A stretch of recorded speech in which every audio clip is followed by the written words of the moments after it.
Babe. What? Babe. Oh, you have my babe cup. Roll the intro. Stupid.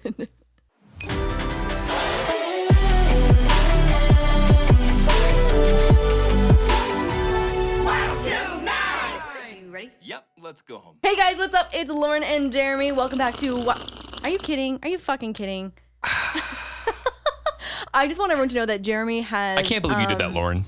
You're rude. You were so rude. Honestly, these cups are fire. It's like a fancy plastic cup that's like actually plastic and reusable, like not like a party cup. Like it is a party cup, but it's like a fancy party cup. Anyway, Jeremy has double the weed soda in just Coca-Cola. I've been on a weed soda tip lately. Yeah, I know. It's impacting our sex life. It truly is. It's been 45 seconds, maybe. Starting the podcast hat today. Welcome back to Wild Til 9. Stop, drop, roll, rate the podcast. No, stop. No, Not this week. drop. Don't stop. Don't rate the podcast. Well, you could do that if you I was did gonna already. say, what the fuck? Fine. Okay. No, text us. Oh shit! Text us. I'm screaming. I'm so sorry. The Wild Til 9 hotline is officially open. So you guys know that I have my own personal number that I can chat with you guys, and it's super fun. It's truly like one of the best things ever to like connect and like have real conversations off of like any social media. And we asked you guys to submit some questions, which we will be answering today to give some mediocrely, is that a word? How about just mediocre advice? Mediocre to maybe good advice. I don't know. Anyways, Some goodly advice. And we decided that we wanted to have a phone number dedicated to Wild Til 9. So fucking text us. What's our number? Wait, hold on. The number is, and we'll probably put this in the bottom, but the number you can text right now, and it is us, 323-591-5267. God, I don't even know my own phone number. Oh, it's so yeah, it's 323-591-5267, and we will do our damnedest to get to as many people as possible. Yeah, 100%. When all 7 people text us, we're like, cool. I know. Cool. We can get to all of you. Great. So 8 seconds later, we've gotten back to everyone. Okay. 100% response rate. Pretty neat. It's been a long fucking week. It has been kind of a long week. Also, guys, say goodbye to this set. This will be the last podcast that you see this set in its entirety. I'm literally as soon as we finish recording this podcast, we are going to rip the whole thing down. Yay. It's been 15 I mean, like, weeks. I fucking hate the set. I don't lie. Like, I'm excited to get rid of it. Yeah. But guys, we're about to upgrade so hard. why don't we let's see how it turns out. Maybe first. It'll be ugly. Yeah. I mean, but next week it's all white again because we hate it and we took it down. But yeah, it'll be exciting. I'm excited. I'm so excited. We have a neon sign. I feel like that's so podcaster of us. Like everyone has a fucking neon sign. You're just giving everything away. How original. Are you kidding me? No, the wallpaper is the best part. The wallpaper is hands down the best part, and I did not give that away. There's wallpaper. Take a seat. It's going to be great. Seated. I'll be over with my weed soda. With my double weed soda. Somebody called me out in the comments the other day too. They were like, does anyone else notice that Jeremy's just in the corner over there getting high drinking canned soda? Yeah. Well, anyways. So before we start the podcast, Jeremy has given his consent that I can squeeze my shameless self-promo in because I just launched tie-dye kits. And also the Art Club White Collection, which is a hoodie, sweatpants, and shorts. This is the one that I'm wearing that I've already tie-dyed. And it's really fucking cute. All like the stuff is pre-tested. Like it's just like the worst when you buy a tie-dye kit and you go to tie-dye something and it just doesn't dye. And maybe that's just DIY problems. I don't know. But it's really fucking frustrating. Tie-dye shit's so expensive. DIY problems. He's ready to be a dad, ladies and gentlemen. The dad jokes are coming in hot. I am not ready to be a dad. I talked to my wealth manager today, and we pushed that off another 5 years. Right, he said no. He literally is like, you cannot afford to be a dad. He was like, what are we thinking, a year or 2 for marriage? I was like, yeah, until you can ask me again. Anyways, the tie-dye kits and the White Art Club collection are officially live on shop.LaurDIY.com, and I'm really excited. Oh, wait, this goes up on a Tuesday. They launched 3 days ago, so hopefully they're still... Anyway, go check it out. I'm excited. And that's the conclusion of my shameless self-promo. What a good promo. Yeah, well, just being honest with the people. Wait, stop. So important. Okay. After you texted us. Yes. This is equally as important. Maybe more important. Okay. So you know this, and this isn't news to you. We are evaluating and brainstorming and researching guests. Either for us to be on their podcasts or people that don't have a podcast to come onto ours. And since we are inherently lazy, we'd love to just get recommendations from you guys. And then that way we can follow up with them. And I'll even take it one step further. If you could tag them in those comments, that'll make it even easier. So that way they already see that we're supposed to be doing guests. Right. So let us know in the comments so that we can do a little bit of outreach. But if on social media you feel the need to tag them and tag us on whichever podcast that you would like us to guest on or have guests on our podcast. To be honest, this would probably be post renovations because we're not entirely sure what the seating situation is going to be like. But let us know. I feel like we just made like a pyramid scheme of like, hey, you invite your friends and they'll invite their friends. But realistically, that's probably the best way for it to actually happen. If we don't know them. And if we know them, great. But if we don't know them, that'll make it easier. Totally. You guys are basically making intros for us. I feel like people don't get off on that like the way you do. Yeah, but that's cool. Like they're introducing us. That's cool. Like if I didn't know about someone that like they had a podcast or whatever, and like they were like, you should check this out. And I look at it and we ended up like hanging out one day. Like that person's the reason that whole thing happened. I guess, yeah. Fuck me, huh? Fuck you. On to the episode. I am waiting for the espresso shot to kick in. I just feel like you kind of took like an upper and then a downer, like the upper of the caffeine and then the downer of the weed soda. So it's like, I needed to shake the day off. I'm in corporate mode right now. You're in corporate. Oh, good. Oh, well, fun. I did jack shit like the 2 weeks before this. Yes. And this last week, I've just been like staring at emails, doing such boring adult shit. Your job sounds really fun. I mean, like it is fun. I love my job, but like, fuck, I'm tired. Yeah, I know. I feel you. Well, hopefully, all of your stimulants start kicking in soon. You make that seem so much more exciting than it is. Well, I don't know. I mean, it's all legal stimulants. So, anyways, let's hop into the questions. I've picked out some hot fire questions, and we have some serious range and variety going on here. I am honestly as surprised as everybody else is with these questions because I haven't seen them. I have all the questions. Yeah, I am the keeper of the questions. Well, we're like, remember I was like, we should do that we should start the Wild Til hotline. You're like, no, I'll just do it myself. And so I haven't seen any of these. Yes. You've seen them all? Yes. So here comes Jeremy's candid reactions and advice. We probably should have gone over these to like prep our advice. We definitely afterwards. should. Yeah. Yeah. So anyways, we didn't do that. So here's our candid reactions to the questions. And disclaimer, we know nothing. We know nothing. It's just our thoughts. It's just our thoughts. Which, to a degree, is this whole podcast. Yeah. Oh, yeah. This is we not know nothing, like a it's scientific just our thoughts. podcast. If anyone's listening thinking that it's scientific, I mean, something has gone very, very wrong. Okay, so I'm going to keep these questions all anonymous because they are varying levels of, you know what? Is there some juicy shit in there? But you know what? We're just going to hop right into the first question. Oh, shit. Okay. As a young adult, real question. How do you ask your girlfriend for head? Only one correct answer here, sir. I can't wait to hear what you're about to say. What is it? What's the answer? You don't. You don't? You don't. I mean, there's just nothing less sexy than being like, hey, you want to get down there and suck on my dick? Oh, my God. Yeah? Yeah, no, that, for many reasons, no. Yeah, no. Also, you would be a terrible fucking dude.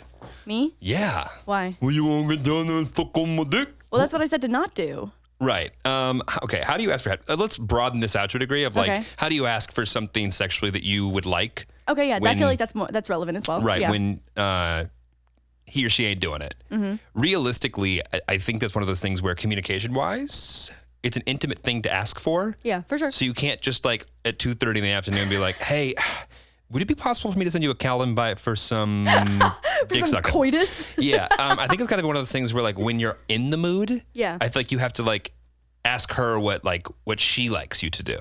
Also, too, I feel like if you know your partner's love language as well, too, or like know what gets them in the mood. Re-episode, whatever the album was. Re-episode 10 or 11 or whatever it was. But like I feel like if you know what gets your partner in the mood, like you can start potentially initiating, and then obviously like read the fucking room. Like if they're not into it and like they're stressed or just like not into it, like obviously back up and retreat. But I think like the most natural way to like get things to start happening is just like set the mood. You know what the worst thing you can do as a dude, as far as I'm concerned?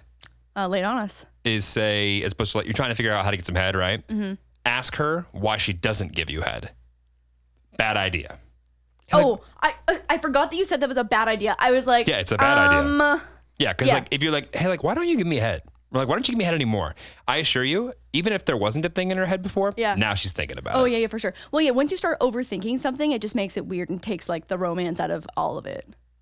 Do you have any experience with that? What? Next question.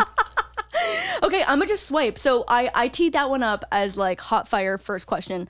But I don't. This one's okay. Here we go. This is something that I feel like neither of us have encountered. Okay. But so we have zero experience truly in this department. Right. So this guy I'm talking to has a son, and I don't know if I want a bigger part in their life or if I should just be a booty call. The only problem is that I'm a Pisces and emotions are raging. Help. I actually don't know that many Pisces. I don't think so. I'm not. I'm gonna leave the Pisces part. Because really, I was gonna really kind of dive into that one. Jeremy fucking hates horoscopes, so we'll just leave that one. We're gonna separate this. So the question is really, she doesn't know she wants to be a mom or just a hookup. Yeah, I wish I also knew like at what like how old they were too, because I think that makes a difference. I mean, I also think it depends on what. We really should have gone over these beforehand because I feel like my advice and thoughts are going to be the polar opposite of yours. But well, that's good. That's good. Both sides. Why don't you give yours first then? I mean, I think my initial reaction is that I would want to know what she wants. Like if she just is happy being a booty call and that's not something that she's like, if her dream in the future is to like have kids and stuff, like obviously you can take that into account, but it's like, if you just want to be a booty call, then just be a booty call. But she didn't imply whether she wants more or not. Yeah. I think that kids and other people's kids are one of the only times when you need to, like, I'm always in favor of doing what's best for you, right? You have to do what's best for you because you have to take care of yourself before you can take care of others, kind of thing. For that, and there's kids involved, I think it's not so that you have to put the kids first, but if you're not able to agree, like put that kid first in certain situations, there's no world where that's going to work out long term. You're not mature enough to be in that relationship to be potentially a stepmom. Well, just like kids are so impressionable and they are so volatile and they're changing and there's like hormones and shit. It's like, if you're not ready to put your ego at the door almost to a degree at the drop of a hat, I don't think there's a world where that's going to work out beyond the booty call. So like, for sure. And I also think too, it's like if you were to break up, you're also breaking up with that child who is not going to understand why you're suddenly not in their life. And that's a big decision for sure. And so genuinely, like, I think you need to think about what's best for you, but also like you need to seriously consider, the emotions of two people. Yep. That's tough. That's tough. Next question, please. Wow, these are good questions. I know that one is genuinely like a holy shit. Our listeners' lives are way deeper than ours. 100%. Okay. This is a good question for some of our younger listeners. Okay. What do you recommend doing about dating when you feel like there's nobody at your school that you're even remotely interested in? All the guys at my school think it's funny to treat girls like shit, and I'm not here for it. Bitch, I am so proud of you. At the same time, I'm 16 and want dating experience. Help. Initially, I just feel like at 16, the maturity levels between guys and girls, just like scientifically and historically, are like a 4-year difference. Like a 16-year-old girl's maturity level is just so much further along than a male's.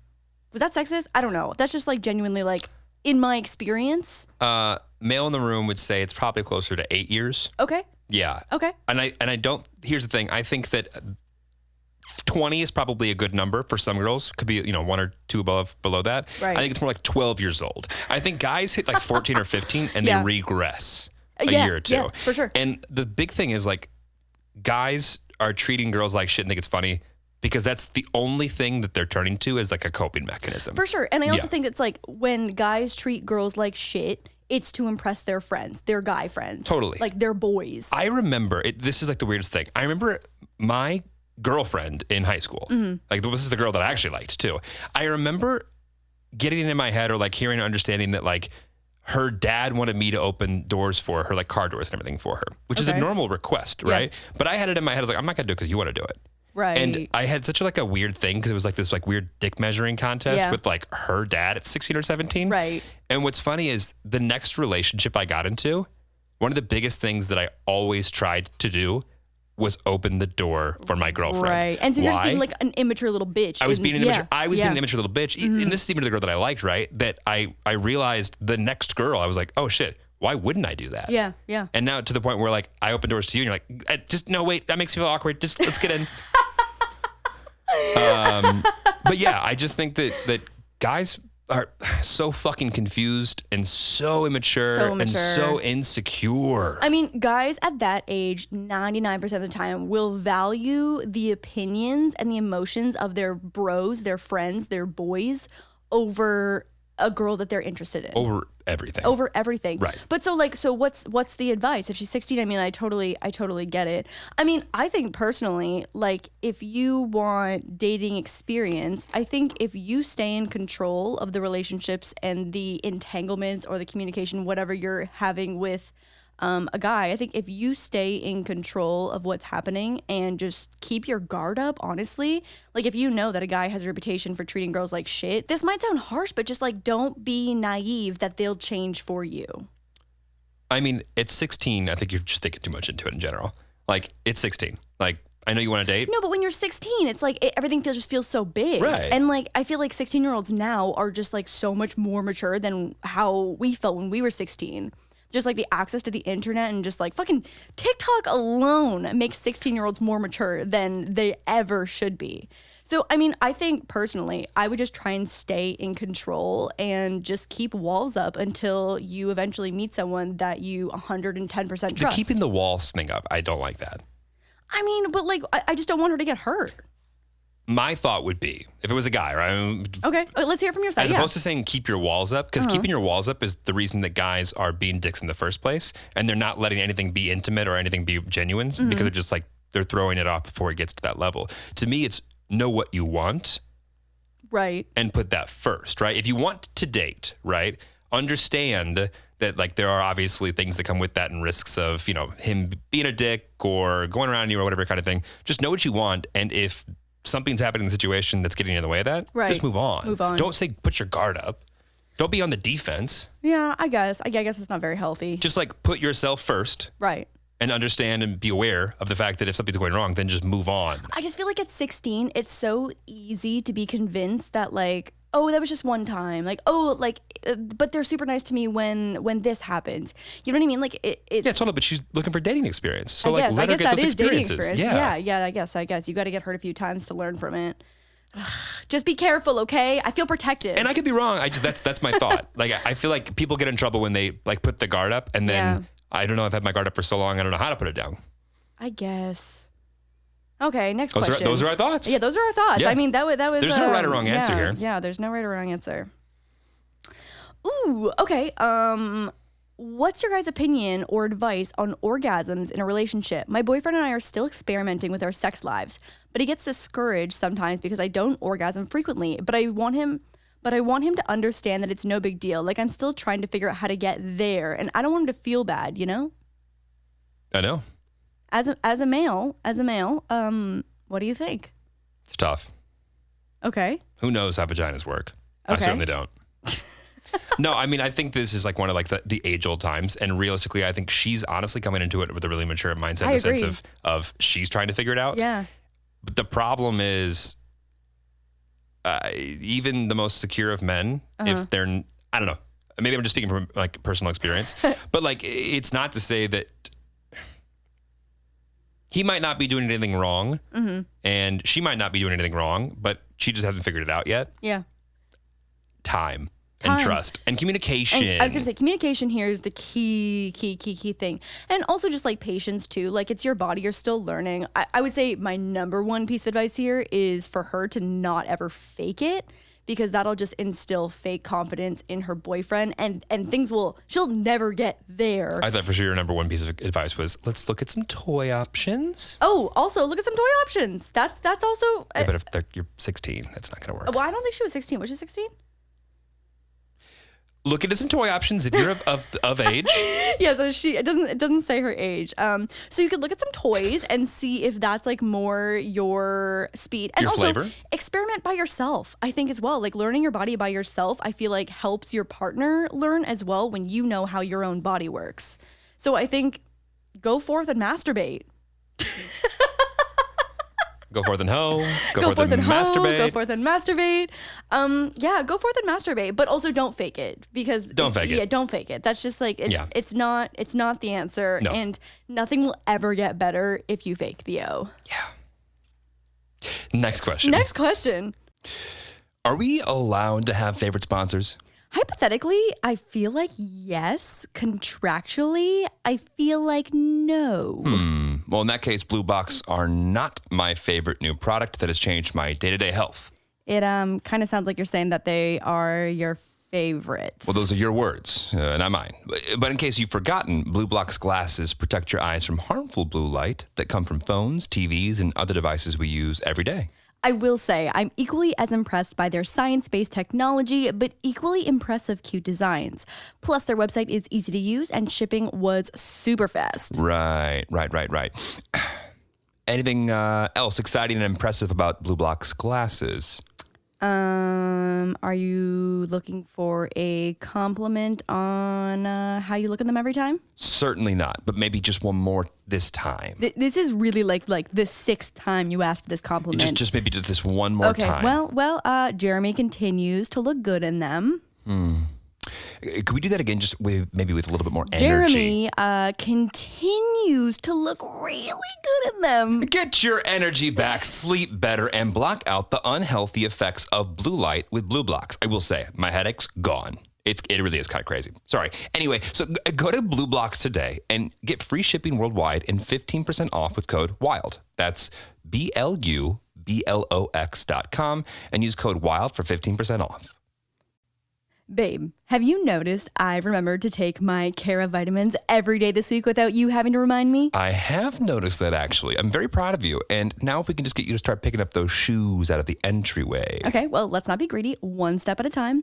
And besides, wellness comes first. And in case you're new here, Care of is a wellness brand that makes it easy to maintain your health goals with a customized vitamin plan to help you feel your best. I'm just glad you're as excited about them as I am. I feel like now that I've been taking them daily for about a month, I'm starting to really feel the difference that comes with their clean, science-backed ingredients. Yep, it takes about 30 days for your body to adapt to new nutrients, so as the seasons change, it's a great time to update your vitamin and wellness routines for the fall. Jeremy and I both share a common B12 vitamin in our individual packs and have had noticeable changes in our energy levels. You just start by taking the online quiz to answer health questions about your diet, lifestyle, and any concerns to address your specific wellness goals. It's like getting a one-on-one consultation with a nutritionist without leaving your house. I've needed less naps the past few weeks for sure, and that's a win for someone like me who is a nap addict. For 50% off your first Care of order, go to takecareof.com and enter code WILD950. That's 50% off your first Care of order at takecareof.com using code WILD950. Ooh, this is a deep one. Okay, do you think love is a feeling or a choice? My ex and I had a difference of opinions here when he just wasn't ready to commit. What are your thoughts? Also, this strikes a fucking chord. Also, she's from Toronto and she's like, and I can imagine, I live in Toronto and I'm imagining Lauren doing the walk of shame in the financial district and it's hilarious. I love that. I love that for, I think, only you and not so much me. Why? Because me doing the walk of shame down King Street in Toronto is just not my best look. We all need those experiences. We do. It was humbling. Honestly, I got lucky and I wasn't wearing like stilettos or anything. So like, when do you ever wear stilettos? Literally to every red carpet that every stylist has ever put me in, and I cry and complain the whole time. Really? I feel like I haven't really remembered that. Anyway, what do you think? Is love a feeling or a choice? That's a deep one. Go ahead, Lauren. I think that love is a feeling. Okay. I think it's a feeling, but I think I agree on both fronts. I think it is a feeling and it's not something that can be forced. Like love is something that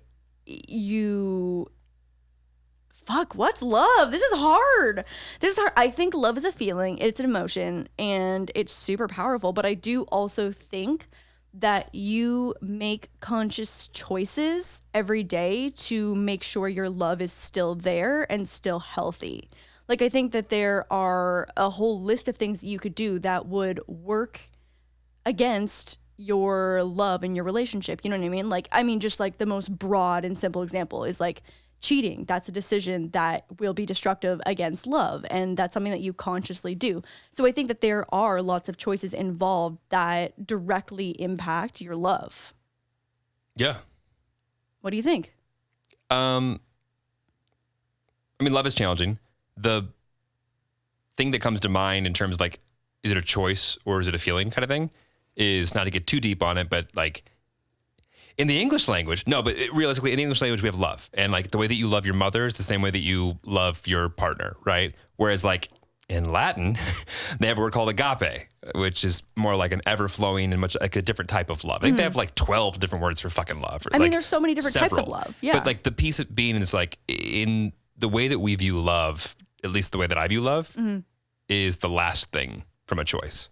Because I think so many people love starts as like a chemical that's like butterfly feelings. Right. And then love transforms to comfort. And then love transforms to security. Safety. Safety and who they see themselves with, right? And like more stability side. Whereas like some type of love is like on like the romantic side and the sexual side of everything. So to me, love is not a choice, but what we do with love is a choice.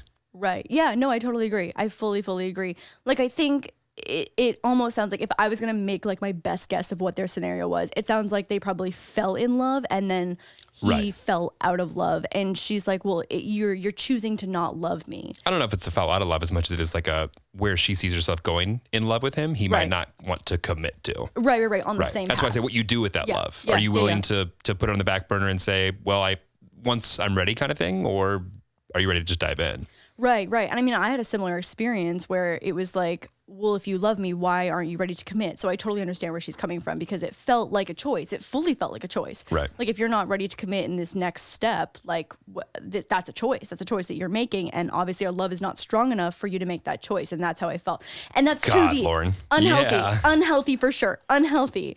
Destructive. And like do not recommend. Abort.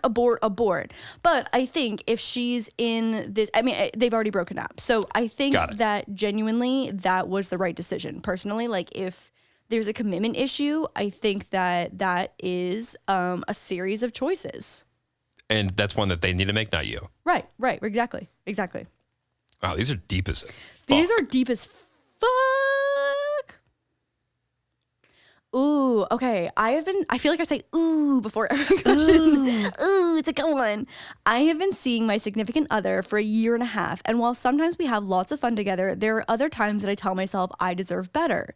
Do you ever feel like this? Is this unhealthy? Yeah, Lauren definitely deserves better, but here she is stuck with me.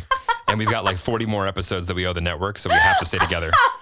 Sucks to suck. Oh my God. I wish we had more context. Like, I wish there was something, like, I wish I knew why she feels like she deserves better. Because if he's treating you poorly, then... Wait, could she deserve better? Or because I thought the way I listened to it was that he thinks that she deserves better. No, I tell myself I deserve better. Oh, got it. Yeah, so they have fun sometimes, but there are other times when she tells herself that she deserves better. Do you feel like this is unhealthy? I mean, I think if you are unhappy... majority of the time, like, I mean, every relationship is going to have ups and downs, obviously, and you need to just decide whether that balance is worth, your happiness and what you guys have together. But I think if we had more context, this would be easier. But I mean, if he treats you poorly, like leave, absolutely abort the situation immediately. Okay. That's so aggressive. I mean, if he's treating her poorly, your quote. I feel protective today. Yeah, I don't know why. Your quote, "Yo, bitch, move on," is like on overdrive. We're talking about people that are like in a relationship, and she's trying to figure out if she's like. But 1.5 years is like a very pivotal point of a relationship. I feel like because after 1 year, you're out of the honeymoon stage, right? So it's like you're really. When's our honeymoon stage gonna get over, babe? Anyway. No, but it's like you're out of the honeymoon stage and things are serious and you're starting to fall into routine and seeing what like your relationship is really like and could be like long term. So I think it's just deciding whether you are truly happy or, what your limits are and, what the pillars of your foundational needs of your relationship are. If they're not meeting those, then maybe you do deserve better. Might I add something on to that, maybe? Yeah, go off, to consider. Go off. Deserve better. Maybe sometimes I deserve better. Sometimes I'm happy and sometimes things are good and sometimes I deserve better. As opposed to saying it's like, well, this. I would think to myself, when do I feel underappreciated? Right. Is it a thing that he isn't doing? Right. Or is it a thing that he is doing? Right. And is that thing that makes me feel less valuable than I feel like I am something that I'm in control of? Is that something that he's in control of? And as opposed to trying to figure out at a macro scale to a degree of just like, do I deserve better as a whole, or do I want him to handle situations that are important to me differently?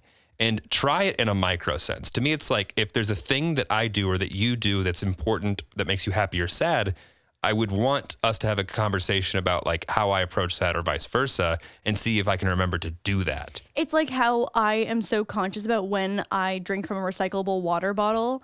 And I know that I can't like crush it because it reminds Jeremy of just like it triggers him. It triggers him. It does. And so like I'm just like so overly conscious of when I'm drinking water. But the thing is, especially with guys in particular, we love being right. We love it. We're obsessed with it. We're fucking obsessed with being right, like all the time. I am, and everybody else is. Like the guys are fucking miserable about it. But anyway. How lucky for us heterosexuals. But ladies, I'm going to give you a trick right now. We're easy to fool.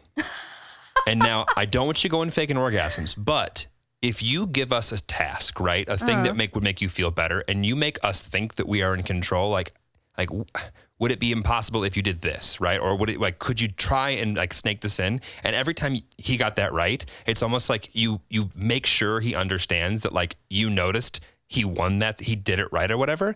He will continue to do that. You will train this puppy in a new way. I was just saying, you sound like you're talking about training a dog. But like, no, you're training him that like he can be right. He can do what you want him to do. And like, he wants to make you happy, right? He just doesn't want to feel like he's not doing it by you saying, hey, why don't you do this anymore?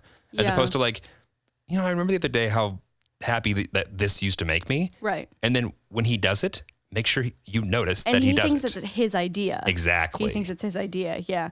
Ladies, go get those men. Guys, so fucking sorry. But I'm not. I have had my own experience with, I think probably just going about asking for something in particular that I wanted in a relationship. And in turn, again, very healthy, it made my partner resent that specific thing and made them just never do it. Exactly. It made them just never do it. And so it ended up being so counterproductive. So I think it's just. Are you talking about something that I did or? No. Past relationship. Cool. Yeah. No, but like don't make something that's important become a point of contention. Right. Make something that's important become a thing that they can achieve. Right. And don't move the goalposts. That's so important. Right. Don't move the goalposts. I also think too, like, do you deserve something? Because we don't know, like where the faults are that she's feeling. Is it that you deserve something better, or is that you just want something different? Right. And I think that's another question to ask yourself. Because if the guy is jumping through the hoops that you want him to jump through, and he thinks it's his idea, and he's doing it, and he's doing the thing that you asked him to do, and you're still unhappy, that's a big indicator. Yeah. Yo, bitch, move on. Hey, friend, consider re-downloading Tinder. I feel like Hinge is better than skip Tinder, go straight to Hinge. Well, we'll not sponsor. We'll talk about this later. Ooh, okay. This is regarding engagement, your specialty, babe. Well, I went 0 for 1, so I don't know if it's my specialty. Yeah, that's true. I mean, yeah, that's a 0% success rate. So, well, anyway, I've been with my boyfriend for over 6 years. We started dating when I was 18, so we pretty much grew into adolescence together. So they're 24 now. We have a son together, a house together, and multiple cars. So pretty much our whole life is combined already. We aren't married, and of course I would love to be, and it's something I've always wanted, which he knows. He keeps saying he wants to marry me, yet here we are almost 7 years later, still not even engaged. I have a fear to bring it up because I'm scared he'll be planning a proposal and I'll ruin it by asking. How do you think I should go about it? Is waiting too long a thing? Oh, no. Immediate stress. Oh, fuck. Mr. Professional Engagement Man. What like do you I said, have to I'm say? 0 for 1. What do you mean professional? Well, you just have more experience than I do. So obviously this person is exhibiting all of the thing. Well, he's literally a dad with him, like with her. Like, yeah, a partner they and a got dad. kids. Right, yeah. Fuck. I saw this TikTok a few months ago, and it was this girl who had this daily number counter, and the title on it was days without engagement ring. And it was at like 796 days. And every day she would add another number to it. And it was near his gaming computer, which, you know, it maybe is a sign that you've got a few more days to go. No, I'm just kidding. Gamers, you guys can get engaged and married. That was mean. I'm so sorry. I take it back. But she had a literal... Yeah, Megan Play's going to come after us now. Yeah, I know. Fuck, I know. She's married? I know. But anyway, so there was like this daily... But she's the gamer. But she's the gamer. Yeah. You're right. But yeah, she had this daily no engagement ring counter that she would update every single day.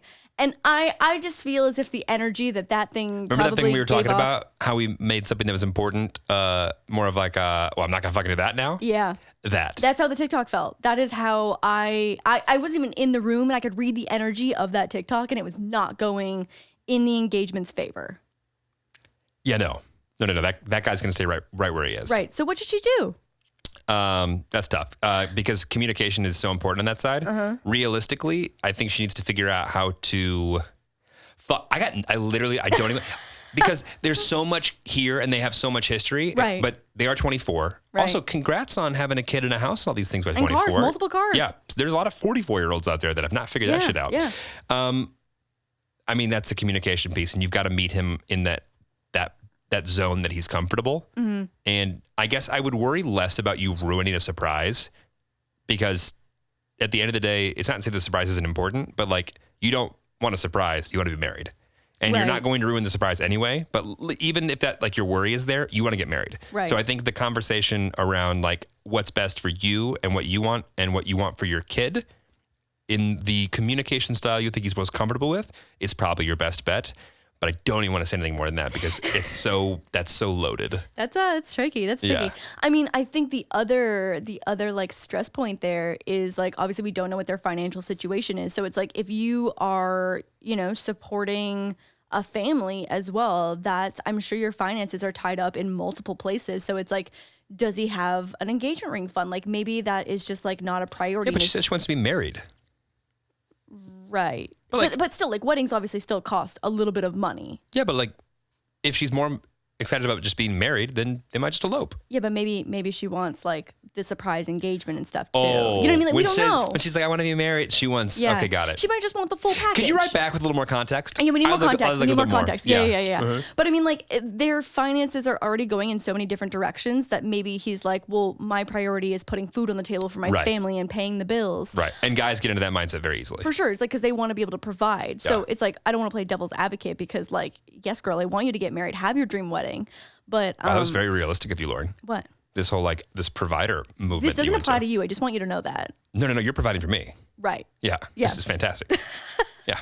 No. Don't get it twisted. So please write back to the Wild Til hotline and give us more context. Yep. And just remind us of like make sure we know that it's you, and we'll follow up. We'll circle back. We'll circle back on this. Wow. Did any guys submit any questions? The head one. Oh, the fucking head. That's the one guy question. You picked, how do I get some head? Yeah. Yeah, I did. No wonder we have 2 guy listeners. Yeah. I personally spend so much time planning for the next step in my career and mundane things like what we're having for dinner. But what about something as life-changing as having kids? Women are having children later in life, but biology hasn't changed, and we need the tools to understand the future of our fertility. That's why Modern Fertility was created. It's the easy and affordable way to test your fertility hormones at home with a simple finger prick. Mail it in with a prepaid label, and you'll get your personalized results within 10 days. For our listeners, and mostly my mom, getting excited about the idea of us having kids, relax, because it's not in our 3-year plan, but that's why Modern Fertility is so important and such an incredible tool for us as a couple that wants kids in the future. We'll get insights into how many eggs I have, hormone levels, and other important fertility factors. The results go deep into what every hormone means, and you can also talk one-on-one with a fertility nurse to review your results and options for next steps. Traditional testing can cost over $1,000, but Modern Fertility only costs $159. To get the same information with an additional discount code, use WILD9. Right now, Modern Fertility is offering our listeners $20 off their test when you go to modernfertility.com/wild9. That means your test will cost $139 instead of the hundreds or thousands it could cost at your doctor's office. Get $20 off your fertility test when you go to modernfertility.com/wild9. That's the number 9. That's modernfertility.com/wild9. What interferes with your happiness or feeling like you're living your most fulfilled life on a day-to-day basis? I recently just switched anxiety medications and have been going through a major transition period, and BetterHelp has been an extremely useful tool for me during this time. BetterHelp will assess your needs and match you with your own licensed professional therapist. That's right, real licensed professionals right at your fingertips. You can start communicating with your therapist in under 24 hours in a safe and private online environment. You skip the awkward waiting rooms while still receiving thoughtful and timely responses, and have the option to schedule weekly videos or phone sessions. BetterHelp is committed to facilitating great therapeutic matches, so they make it easy and free to change counselors if needed. The service is available for clients worldwide and offers a broad range of expertise, which may not be locally available in your area. BetterHelp has licensed professionals who specialize in depression, stress, anxiety, relationships, sleep quality, trauma, anger, family conflicts, LGBTQIA matters, grief, and self-esteem. Everything you share is confidential, and it's more affordable than traditional offline counseling with financial aid available. We want you to start living a happier life today. As a listener, you'll get 10% off your first month by visiting our sponsor at betterhelp.com/WT9. Join over 1 million people who have taken charge of their mental health. Again, that's BetterHelp, HELP.com/WT9. This is, I feel like, a common thing that couples go through at some point in their relationship. What happens if you and your partner aren't that intimate anymore and your sex drive is just gone in capital letters? But I don't want to see my doctor about it. Okay, well, first off, bitch, go to the doctor. Go to the doctor. Genuinely, I just found out that I've been on the wrong medication for my anxiety. She said the one thing she didn't want to do, and you're like, fuck, bitch, go do that. No, because you just like, it's something that no one likes doing. Because personally, I'm scared of the doctor because when I go to the doctor, I feel like they're going to tell me I'm dying. In some fashion, I'm dying. So like, I just want to avoid that because I don't want to know that I'm dying. And like, obviously, yes, as a human being aging, I am getting closer to dying. I understand that. But it just like, it's stressful and it causes anxiety for a lot of people. So like, I get her mindset, and girl, I'm gonna be your friend right now and tell you that you need to go to the doctor, especially if you're on a few different medications for, you know, whatever it might be. There's so many medications that like fuck with your sex drive. Literally, I feel like it's a side effect of every medication. It's a possible side effect that is so common. So it might be something as easy as switching one of your medications. Side effects include lack of sex drive and death. Libido changes and death. And lucky for you, you only got libido changes on the bright side. No, but I think first thing is go talk to your doctor, because there might be a medication that you have other options for that might be affecting your sex drive. Did your question say they, not just her? No, she said your sex drive is just gone. I don't want to see my doctor about it. Ugh, yeah. That's tough. Yeah.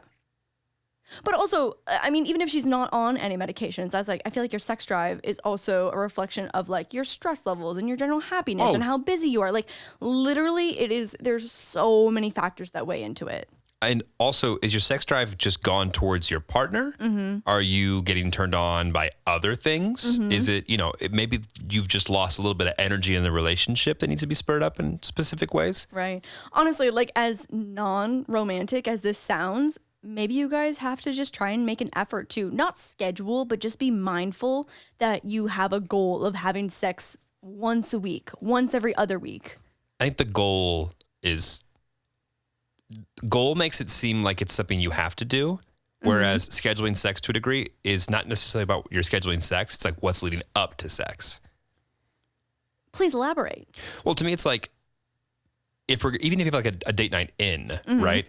Like I would do like I'm not going to eat fucking 3 XL pizzas, like drink my ass off. And 2 weed sodas. Right, you know what I mean? If I think I'm going to like put it down that night, you know what I'm saying?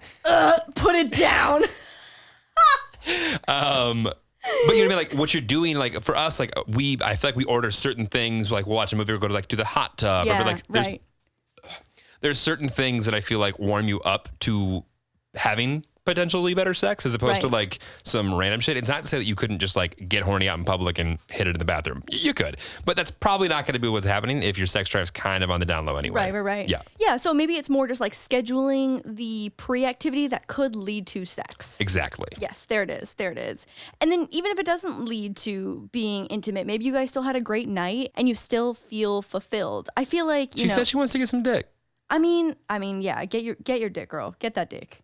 So go to the doctor and get your dick. That was their advice. No, don't get the dick. Go to step 1. Go to the doctor and see if you. Again, we're missing a little bit of context. Like I don't know her medical history of like what kind of medication she might be on that could be affecting her libido. Because genuinely, like, Hey, next time you guys submit questions, make sure and give a full give us medical the full diagnostic. context. No, but like even if she's on birth control, which like a vast majority of females are. It's like that's one of the first things to go on a side effect of birth control is freaking libido. And like one of my exes was on birth control one time and like we're like switching between it and like we did not have sex for what felt like years. So like 3 days. No, it was a long fucking time. And like it wasn't even because like it was to the point where I could even tell it was like just don't touch me. And like when she got off that and went on to another one, things are back to normal. Yeah.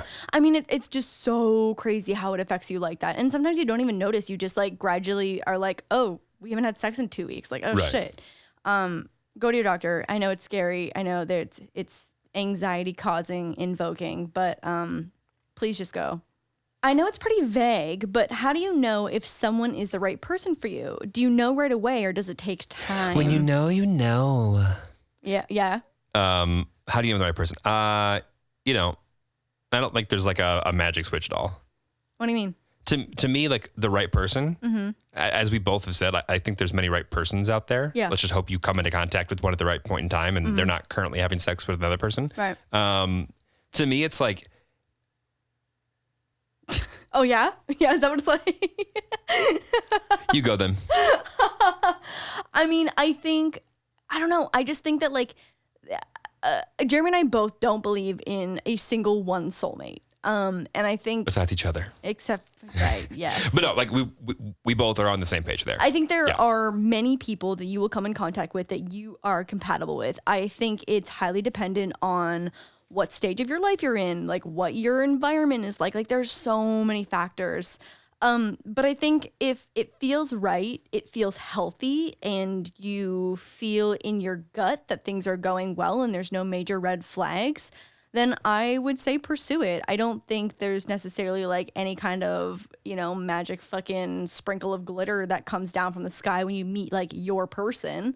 But I do think that there are lots of ways to tell if things are going in a positive or negative direction. You should just follow that and be smart about it. But I think to a degree that I'm going to double down on the fact that there is no way for you to figure out, quote unquote, if someone is the one or not. And the reason I say that is I did an exercise with a shrink once who was like, okay, now that you're single, write down all the things that are most important about a girl, right? And then write the ones that are like deal breakers. And he like wanted me to like list 100 things out, and I could be super granular. And he like told me like the 10 things that are deal breakers. And realistically, I think we both can agree that like once you get into a relationship, you might realize that someone brings something to the table that you didn't even know that you thought was important. Totally. And to a degree, if you go into it and saying the right person will have these attributes, right, and you are across the table from someone that you're falling in love with and you see yourselves with, and they have all these things that are completely different, that's okay. Yeah. So I just don't think there's a thing that you can prepare, right, that will give you those answers. So you're saying that I don't check all 100 boxes from your shrinks list? Well, of course you do, but you're an anomaly. Ew, I hate you. Wait, that's so interesting though that he made you write 100 things. Did you get 100 down? That's like a lot. I mean, he literally was like, and when you get to like 47 and you have no more, he's like, I don't care if you sit there and tell me like what kind of titties you like. He's like, I want you to go through and like get through 100 things that the perfect girl would have. So like has to like hot Cheetos. That wasn't exactly one of mine, but yeah, that could be one. You said granular, so I was like, okay, well, like, let's get granular. Yeah, true. Yep, that's true. Yeah. Wait, so what were your 10 deal breakers? I mean, I can't remember all 10 of them. I do remember the most, like, the biggest one that seems so lame outside of it, but is so important, is that I never wanted to be with someone long term that I didn't love and respect their parents. Interesting. I feel the exact same way. Yep. I feel the exact same way. I think that I agree. I think we don't realize just how close we are and resemble to our parents, even if we don't get along with them. And I feel like a lot of the habits and things that they like taught us and we grew up with and like the family traditions and everything stick more than we probably give them credit for. Oh my God. No, this is something that the apple does not fall far from the tree. Right. The child is the apple, the tree is the family and the environment that they grew up in. And there is direct correlation. Correlation. If the parents are giving you red flags because of the way that they interact with their child or you or whatever, like listen to those. Yeah. And I'm not saying it's a deal breaker because some parents are crazy for sure. But that for me, coming from that before, like I knew going into this next relationship, if I didn't have like a real actual connection and respect for the parents, it was a no-go. Yeah. Which I think is fine because if something burned you in the past, I think like just you as an individual, it doesn't have to be a standard across the board for everyone, but for you to make that a benchmark for something that you think might lead to a more successful relationship is totally healthy. And great boobs. So, did we fall a little short on that one or what? Tick. Check. Nailed it. What's next, babe? Okay, so this question is more advice on if a relationship doesn't work out. Okay, so this is like the other end of the relationship. So quick backstory. Hung out and talked to a guy for about 6 months. Around month 5, he said that he wanted to be with me and wasn't seeing anyone else. Shortly after that, he was suddenly, quote unquote, scared to be in a relationship. Brackets, classic excuse, LOL. Fucking hate boys. That was my comment, not hers. Found out a few weeks later that You're adding color to this? I'm adding color. Found out a few weeks later that he had a new girlfriend. Having a hard time not blaming this on me. Any advice on if something doesn't work out and basically getting rejected? Oh. Men ain't shit. No, I'm just kidding. That's kind of harsh. Some men are shit, the shit, but some men ain't shit. This man ain't shit. Either and any and all sexes have their moments. For sure. But I think here's the harsh reality, and I think everyone needs to hear this at some point, and and maybe you don't even listen, but here's something that might help out a handful of people. If someone doesn't want to commit to you, they don't want to commit to you. And it's as simple as that. And it's because genuinely you might just not be the right person. Of all the times in my past where I've thought to myself, I really should make a little bit more of a concerted effort to commit to this person. Every single one of those has failed. Right. So how did that go for you? Like whether it's been a friendship, at any point in time, I was like, I really should give this relationship a little bit more of my time. Yeah. It's for me. I've never successfully been able to make that turn. Yeah. I either like as a guy, and I'm just like a fucking primal instinct. Like I either do something because I want to do it in my like personal life, or I just don't do it. Right. And I think that there's so many guys in particular that whatever the stigma is around commitment that has been built by social constructs, whatever it might be, I think that there are so many guys that their default is, I don't want to commit. And I think they stay there until they meet a specific person that they're like, yes, 100%, 180, do a complete 180. And they're like, I need to be with this person. And everything in between that is where there is a trail of hurt partners that think that they can be good enough, or, that's the mindset they have, is that like, oh, well, if they like me enough that they'll do that 180 and they'll commit to me. Have you speaking from experience there, or it felt a little charged? Okay, got it. No, that hasn't happened to me. But I think that's the harsh reality to it, is that if someone wants to commit to you, they will commit to you. And I think at the end of the day, it's that if you're not the right person for them, they're not the right person for you. And so I totally understand how she's feeling about just like not feeling good enough, and rejection is a shitty feeling that everyone experiences at some point. Right. But I mean, it's just, it wouldn't have worked out if this was the foundation that you're starting on. It wouldn't have worked out, and you would have gotten hurt in the long run to begin with. And also the way that he's saying like, oh, I'm afraid to commit, and then turns out he has another girlfriend. That's a him thing completely. Right. Like, and entirely. Just like, and obviously this sounds harsh, but just like he didn't want to commit to her, but then he obviously met someone that he did want to commit to. Right. Well, and also guys are really good at like immediately after they get out of a relationship and they're shitty or terrible, or like, I have so they a don't. phone dick right now. Can you see it? Jesus, Lauren. Guys are like classic case of like everyone knows like a friend who's like the boyfriend didn't do this for 3 years. And then of course like, oh, so now he's got the this. Oh, now he does the this or whatever. Yes, exactly. It's you with the opening of the doors. There it is. Exactly. Full circle. And it's to a degree, it's because like whatever that thing is no longer, there's like not a stigma around it anymore. Yeah. So you're like, oh, I can do that. That's easy. Yeah, right. And it just comes so naturally. Oh, we're stupid. I'm annoyed on her behalf. I'm protective today You're of our so listeners. protective, I'm so protective. I just want to fucking just... Like, yeah, I was really psyched about roll some listeners last heads. week, which I still am, but you're just like oddly protective. This week it's just... Yeah. All right, next question. My boyfriend and I just broke up. We've been dating almost 4 years and we're both 28. We broke up because he couldn't put in the same effort he did when it was at the beginning. All the simple small things he stopped doing and we both got busy with work, but I always made time and he couldn't. I started to get neglected and ignored. My question is, how do you prevent this from happening? How do people married for like 50 years keep going and I can't even make it half a decade? I'm still broken over this mutual decision to break up because I think it's actually worse than if either of us cheated or hurt the other person. Help. Also, how do I get over this? I'm going to go out on a limb and hazard a guess to say that if you had been cheated on, you would have thought it's a little bit worse than this, but that's just my opinion. No, but I totally get what she's saying because like when you have nothing to be super, super passionately angry about, like you almost wish that had happened. You know what I mean? It's like when you break up on like decently good terms because things just fizzled out. You almost wish that had happened. Yeah. Almost wish. Yeah. I've never been cheated on. So right. I can't speak from experience that it is better, but in my mind has definitely gone there before. Yeah, no, not better. Dumb. No, definitely not better. Stupid. No, but I get it. Like she wants to have something to be mad at and she's searching for that target. I get that. Right. But like realistically, it didn't work out. Relationships don't all work out. Mm-hmm. Like, yes, some people are married for 50 years, but 50% of people are divorced. Is that what the divorce rate is at? Yeah. You know what? No, I actually read a stat that it is lower because less people in our generation are getting married. Yeah. Okay. So in turn, the percentage is lowering. But like relationships are hard. And like the little things that people do in the beginning when the honeymoon phase, like we just talked about, like to me, it's, did you replace those little things with something that's bigger or more consistent? And like, although it's not like a butterfly moment, like, do you do your 100% to make up the 50% kind of thing? Right. Because it can't be, someone can't be giving 100% when the other person's giving 80%. It has to be both sides giving 100% at all times, or there's going to be an imbalance and someone's going to feel like they're not getting, appreciated. Right. Yeah, 100%. Yeah, no, feeling neglected is like one of the most gut-wrenching feelings in a relationship. Yep. But you have to communicate that you are missing something by giving them a thing that they can succeed with. You can't just be like, I don't know why he's not doing it anymore, and don't say anything about it. Or why don't you do this for me anymore? It has to be something where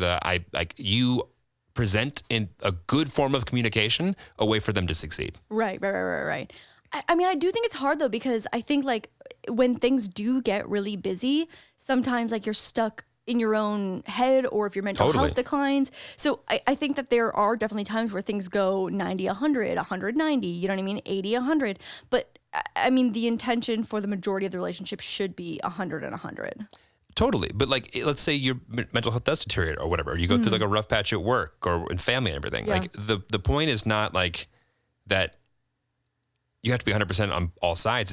It's somebody on the other side saying, I don't know why I'm just sad today. Right. We say that all the time. Yeah. And like the other person's job, if they then go, oh, okay, we'll talk about it later. Okay, that's a red flag. Right. But they're probably going to say, sad. What's wrong? Why are you sad? Yeah. And maybe they try and fix it the wrong way for sure, but you'll know that they care by them investing their time and their emotions into trying to help you with it. Right. That's still 100% effort, even if like the intention is there. Right. And that's the important piece. Yeah. Yeah. I mean, I think that it's communication, and I think it's also continuously putting in effort to make sure that your partner feels appreciated. But also the effort to make sure you're letting them know how you want to feel that equal participation. It's 100% on both sides. Yeah, no, I totally agree. God, I should have brought whiskey up for this conversation. Oh, okay. Here we go. What do you do when everything in a relationship is going well and you are incredibly compatible with your partner, but for whatever reason, you can't shake the idea that they'd be better off without you or that you should break up? Oh, so this is the opposite of a few questions ago. Yeah, this is the total opposite side. Woo! You want to take a crack at that? I mean, here's the thing. I think if being in a relationship is a choice, you can make the choice to leave a relationship literally at any second of any day of any month. And practice your right of yo bitch move on. And yo bitch move on. Your constitutional right. Your constitutional right of yo bitch move on. Wild Til 9 Constitution, of course. Yeah, Wild Til 9 Constitution of yo bitch move on. Rule number 1. But if someone is choosing to be in a relationship with you every single day, they wake up the next day and they're like, I love this person and I want to be with this person, you should believe them and you should trust them. And I feel bad. I feel bad because like I feel sad for this person because they obviously don't believe in themselves as a partner. And it sounds like there's more of an internal battle going on and less about the actual relationship. And it sounds like the issues are more on like a self-doubting personal level. I mean, it sounds like imposter syndrome for sure. Yeah, for sure. But also I think to a degree, when you're thinking he or she could be doing better than they are with me, right? It's not about like what that person could get. It's what about somebody else has an attribute that you think you don't have that you're missing that they need. Right. And so it really is, it's not even about other people. It's 100% about that individual. Right.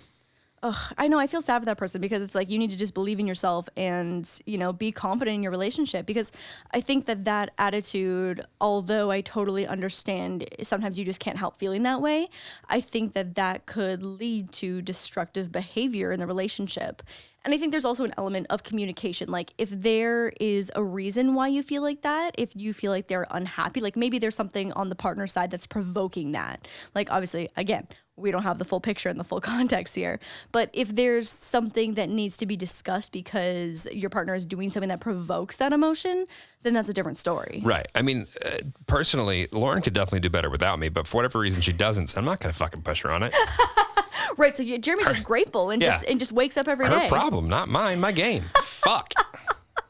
You need to have the confidence that Jeremy has. Listen, for whatever reason, I'm still here. So we're in this together. We're in this together, not you. Yeah. No, I understood that I wasn't involved in that. Yeah. Oh, interesting. Okay. How do you and your man maintain a healthy relationship? Like for me, mine works every day in crazy hours and he doesn't text me on his days off or even talks to me. Okay, so they live apart. Right. It's making me feel like maybe I'm not good enough for him. And I recently got Nexplanon, so it makes my emotions crazy. And I don't know what to do because I know he loves me, but I don't feel loved or even important to him. Okay, first off, I was on Nexplanon for a year and Nexplanon fucking destroyed me. Destroyed me on every level. So if you feel like the side effects of your birth control are so severe that it's impacting like a massive part of your life, please go to the doctor and try something else. There are so many other options for birth control, and I encourage you to seek alternatives because personally, Nexplanon fucking destroyed me, and I hated every single day of my life on Nexplanon. And now I'm on NuvaRing, and I love it. So, I mean, I think step one here. A lot of pharmaceutical thoughts in this pod. Babe, you know what? It just doesn't make sense that the female side has to be on the birth control. There are so many side effects. Like if we could just stop the sperm situation from being to make babies or whatever the scientific term for that is. Well, and then that was it. You nailed it. Yeah, that was the scientific term. Stop, make sperm baby. Yeah, I could go on forever about how angry I am about females having to take the birth control. It should be the males. Here's the thing. I don't disagree. Don't disagree at all. But do you trust your man or boyfriend to even remember to, brush their teeth every day or put on new socks or do very basic things that they could easily forget? Yes. You trust them? To brush your teeth in the morning? Do you trust your boyfriend to remember that one little thing that's going to be the difference between you having a kid or not? I just feel like there's got to be a better solution than women destroying their bodies. You're giving men way too much credit. Anyway, I think this question has two separate questions in it. So part one, Nexplanon, birth control. If you feel as if it's impacting your life so negatively and you think that it might be a cause to bigger problems, please go talk to your doctor. Getting off Nexplanon for me was life-changing. And I feel like now I need to add one more piece. It's not that I don't think that men should be responsible for this. Yeah.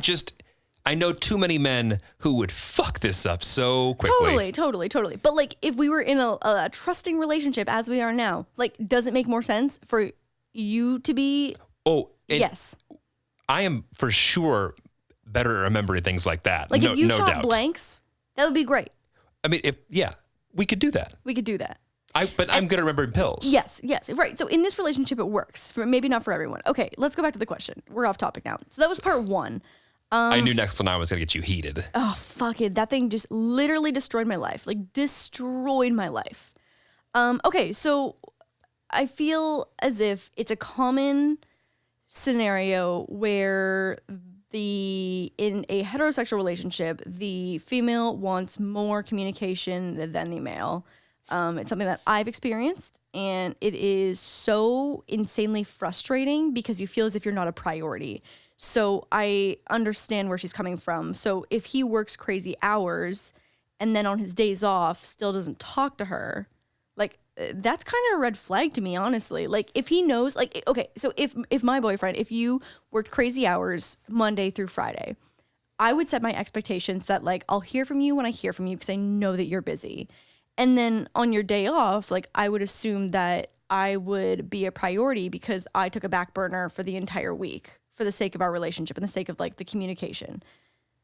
And I would expect more on the days off. And so I don't think she's wrong to expect that. I don't disagree with anything you just said. Yeah. And so, I mean, it's tough because, and this is where I ended up. It's like, when you ask for more communication, the last fucking thing they do is give you less or more communication. Yeah. To me, this is the biggest red flag we've heard all night. Really? Yeah. Interesting. When a guy wants to hang out with you and talk to you, yeah, he will always want to hang out and talk to you. Yeah. Period. Always. And to me, the moment that you feel like he's drifting, it's probably very much a thing. Right. But so you think she should bitch move on? Wild Til constitutional right number 1. Yeah, probably. Ooh, interesting. And just from my personal experience, and like, you know, more than anything, like, when I want to talk to you, I'll talk to you. When I don't want to talk to you, I don't talk to you. Which has never happened yet. The literal rate that I mean, you're still, we just live together though, so it's like we're in quarantine, we're always fucking together, so it's like Lauren just walks right in, doesn't look if I'm at a meeting, just walks in, like, usually carrying some snack of some sort, spilling all over the floor, just like, hey, what are you doing? Moose in one arm, snack in the other. And I'm like, babe, what are you doing? This is my girlfriend Lauren. Hi, highly corporate company meeting of 20 people. Yeah. Mm-hmm. No, but I think if you don't live together and he's not making an effort to communicate with you or communicate why he's not able to communicate with you, then I think that yeah, you're right. That is a massive red flag. Yeah, it's huge. Yo, bitch, move on. Yo, bitch, move on. And I mean, again, we don't have the context, right. But like, she says that, like, I know he loves me, which is, I mean, probably true. And she knows that from so many other things. But if you don't live together and you're not talking while he's working and then you're not talking while he's not working, that doesn't sound very healthy. Well, the only hypothetical situation here that I could think that, like, maybe don't move on is that if his love language is not something that is anywhere near texting or whatever, right. If it is a touch or this or that, when you give him the opportunity to show him, when you give him the opportunity for him to show you how much he loves you, right. Does he do that? Right. So if he's super busy and you guys only hang out on every other Saturday or something, and those every other Saturdays are really, really good and they're strong and you feel loved and appreciated and everything feels mutual. And the quality time is there, right? Or Physical the gifts touch. or whatever that is there, it nails it kind of thing. Yeah. But he doesn't see the value in the other stuff, then okay, fine. If not, yo, bitch, move on. But also, I think that if her love language is also needing some kind of communication, like, I don't think it's a lot for her to ask for, like, mild communication on his days off. You know what I mean? It's like he's got. But just the way that you said that, for like, I already know this dude's gonna be like, huh? No, but I don't think it's too much to ask. Like, it just sounds like the way that we're saying that, like, okay, it's fine if you don't move on, if you just totally accommodate your love language to his 100%. Like, that's not fucking fair. He needs to go his 50%, his halfway as well. Yep. Next one. Oh, shit. As you can all tell, maybe opposites do attract in some capacity. But who wants a girlfriend and a boyfriend that just agree with everything they say? That sounds boring. Yeah. Sounds pretty fucking great. Did you say something? Is that our producer? Okay, I've been talking to this guy who I met on Hinge for 2 weeks now. I moved across the country to the university I'm attending, so I don't know many people, but my friend from math went to his high school and said he's trustworthy. We just planned on meeting up on Wednesday, but since we've made plans, he's been acting different, i.e. sending shirtless mirror selfies after the shower, telling me the futon in his dorm is comfy. He's for sure fucking lying. Futons are not comfy. That's your first red flag there. He seemed very nice and respectful before, but now is hinting he wants to hook up after dinner back at his dorm. Brackets, something I'm not into. Should I continue talking to him? Cancel the date entirely? Sir College Frat Boy Jeremy Fuckboy, how would you like to weigh in on this one? First off, thank you for your question. Here we go, ladies and gentlemen, buckle up. No, well, first off, what do you want? No, she doesn't want to hook up with him. She said that. Any other questions? Yo, bitch, move on. I mean, I mean, this dude is classic case. Yeah. Classic case. He is conditioning, right? And you got to understand that, like, just like I said to the guys before, like, you're not special, guys. Like, if she's sending you stuff that you feel like, why am I getting this? I feel like we're not that close. That shit's going to a lot of other people too. Right. I assure you, you're not the first person who's like, let's try shirtless pics this time. Let's try saying how, like, he thinks that he is putting his swag on, that he's a confident guy and this and that. Ma'am, you deserve better. I want to punch him.